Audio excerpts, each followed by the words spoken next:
muna siya atong last problem na sa moving loads. Kaning 3 moving loads na sab. So 3 wheel loads roll as a unit across 44 feet span. The load are P sub 1 4,000 pounds and P sub 2 8,000 pounds separated by 9 feet and P sub 3 is 6,000 pounds at 8 feet from P sub 2. So, bali, ang P sub 1 o P sub 2, 9 meters feet na siya ang distance na niya. This is from P sub 2 to P sub 3, ang distance na niya is 18 feet. So, ang gipangaya diri is ang maximum moment and maximum shear in simply supported beams span. So, bali, simply supported na siya, di ba? Yung total span niya is 44 feet.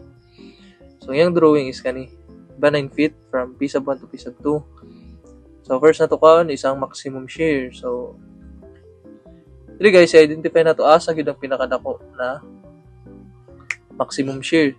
So, bali, diri So, dili na mag case 1, case 2, case 3 So, bali, diri diretso na to sa pinakadako kuan. Shear gyud. Bali, di ba, itong reference ni para ma-identify na itong maximum shear is ang pinakadako na moment arm sa resultant. So, diri, pila din yung moment arm diri sa 3. Diri sa kuan. Case 1, bali. Case 1 man siya. So, diri, di ba, isolve na to ni ang kuan. Ang value sa x diri by Barigdon's theorem. So, mo ni siya, di ba? Nag-moment ko at 60. Padulong tanan sa 60. So, bali, ato i-consider niya ang resultant. Dapat mag-equal ang resultant, moment sa resultant, o moment sa tulo ka buok. So, since nag-moment sa 6,000 pounds, di na siya katuyo. Kung since ang yung moment arm is 0, so neglected na siya. So, kanilang ato i-consider. Ang duwa. So, bali, kani. 4,000 times 27. Kay 9 plus 8, 18. 27. Nya 8 to 6,000. Patag 18 feet. Naman ang 18.3 ang iyang moment arm. So, x. Input na to sa calculator, makakuha to 14 feet na distance sa x. Kani. So, di ba, malocate ang resultant is dual siya sa P. Dual siya sa pinakadakog load. So, diri siya. Mas closer siya. So, pasabot. Kung 18 ni diri, yan niya, 14 ang x. So, 4 ni diri. 4 feet ni siya diri. Nga na, di ba? Sakto siya. So, since na naman tayo value ng kuan x, makakabalo ta sa moment arm sa resultant, di ba? So, balik ani. So, diri is 14, di ba? 14. Kung 14 na dara, pila rin ni. So, nga nira ni siya. So, pila distance niya diya? 14. So, ang distance na dito is 31. Yan naman. 9 plus 4, di ba? 13. So, 44 minus 13, di ba? 31. 31 na siya. So, since kaniman lang, kung makakonclude ko na, kanina na ang pinakadako na maximum share na gini siya. Kanina case kay mao ni siya ang pinakadako og moment arm sa resultant. Gamay ra kay baling ligas nila. So bali kani. So moment ko sabi padulong dito sa bitanan to makuha na tong r sub a. So moment arm niya is 44 feet. Then ato i-consider is ang resultant since ang kaning tulo na load is nagrepresent na is sa resultant lang. Kana natin i-consider din moment arm niya na 31. Negative siya kay to the left. So, equals to 0, makakatag R sub A na 12,681.82 pounds. So, ano siya ang answer? So, maximum. So, maximum moment at point 1. Nakakuha na itong maximum. Bali, tula to reference ni ato reference sugod is P sub 1. So, start sa P sub 1, locate na itong center line. Half atong 44 feet is 22 feet. So, na siya, i-center na to. So, di ba, dari P sub 1 na to reference. Asa ta magkat sa P sub 1 sad. diri ta magkat kay since diri man ato reference. So ato kinahanglan isang distance diri Next is ang naka-center siya sa P sub 1 to resultant. Dili siya mo center diri sa P sub 1 to. Dapat sa resultant gid siya. So balik kung 4 ni diri tapos 9 ni diri So 9 plus 4, 13. Half sa 13 is 6.5. So 15.5 na siya kaya nga naman tanawa. Siyempre po na diri sa pikas 15.5. So since na namatay nakuha na to kinahanglan, di ba? Kanilang distance.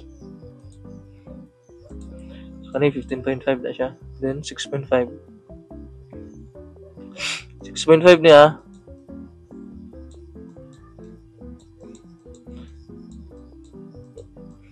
Parang na 15.5 na siya kay 22 minus 6.5 15.5. So, ang moment ko sabi, makuha na tong A. A ra to kinahanglanan niya. Reaction sa A. So, di na tayo kinahanglanan ni. Unya pa. So, bali, kani, moment ko sabi, padulong ta sa A. Ay, moment ko sabi, makuha na tong A, padulong ta sa B ang direction. So, R sub A, ang moment arm na 44, 22 plus 22, 44, minus, ang resulta na to kwaon. Ang consider na to. So, negative 18,000 times 15.5 na moment arm kani. Negative siya kay to the left. So, na 18,000 na, 4,000 plus 8,000 plus 6,000 is equals to 18,000. So, input nato sa calculator, makakuha ta og 6,340.91 pounds. So, mara siya atong RA. Then, cut na to. Expose ang moment. Ay, moment dara na is, butang na to og M sub 1. M sub 1 siya. So, consider lang kani. So, multiply lang nato ni siya. Makakuha tawag. Moment na 98,284.11 pounds to fit. So, bali mo na siya itong nakuha sa maximum moment sa point 1 ato reference. I-try na po nato sa P sub 2 na 8,000. I-locate na po nato dara sa center sa 8,000 to resultant. Diba 4 na siya dara. So 2 kibalang ilang kuan. Ilang distance. So kung 2 na dara, 22 minus 2, 20. So atong moment arm man since na diri atong kuan, atong reference, asa ta mag-cut. So syempre diri to sa atong reference, di ba? Bali ma-consider na ning P sub 1. Kani ato i-cut na rin ang section. Kanina part. Wala niya. So, muna siya. So, bali, by taking summation, moment at B equal to 0, assume ko na tanan clockwise is mag-positive. So, B ko moment, makuha ang atong A. So, A ra to kinahanglan since diri mata mag-cut, di ba? Diri ata mag-cut. So, R sub A times 44 na moment arm, then minus 18,000 na resultant, then ang iyang moment arm is 20. Padulong man dito sa B. Padulong dito sa B. Since sa B tawag moment. So, makakuha tawag R sub A na 8,181.82. So, pagkat na to, yan siya. 20 feet ang iyang distance. So, ano guys? Nanay 4,000 rin na load. Di ba gayon na? Walay load sa taas, di ba? Walay point load. So, gayon na. R sub 1 na ito makonsider. Karon duwa na. Pasabot ang impact ani is pinakadako gani siya na moment sa moment sub 2. So, taking summation point o niya. So, mag-zero man din ang share. So, wala na nato. Neglect na nato. So, positive times 20 na feet. Tapos, kani. Negative siya kay to the left. Diri man tanong moment sa point O. So, times 9 ang iyang moment arm. Minus moment to the left. So, 0. Makakuha tog moment na 127,636.4 pounds to feet. So, maka-conclude na to na mao na gini siya ang maximum nato na moment diri sa case. Kaya naman, Tanawa, di ba, gaya na gamay ito nakuha, 6,000 kapin. 63,000, ana. Or pila to ato nakuha. Then, diri i-try na to ng 0.3. Di ba kung ato na i-try diri, di ba, diri ang Centerline Valley. Ilocate na to na diri, transfer na to diri sa blue na broken line. So, ato na siya ikuan. Di ba kaniya to i-consider? So, diri po to mag-cut to the left. Diri sa right, di ba? Cut na to nagibali diri. Nya pag-cut na niya, di ba wala ilain ma-consider? Compare diri kay na-consider na to ang P sub 1. So, blank ra gyapon siya, same ra gyapon siya sa katong P sub 1. So, mas gamay siya, di ba? Kani kay na-consider man niyang kani isa ka load. Pasabot mo ni siya pinakadako gid na maximum moment niya.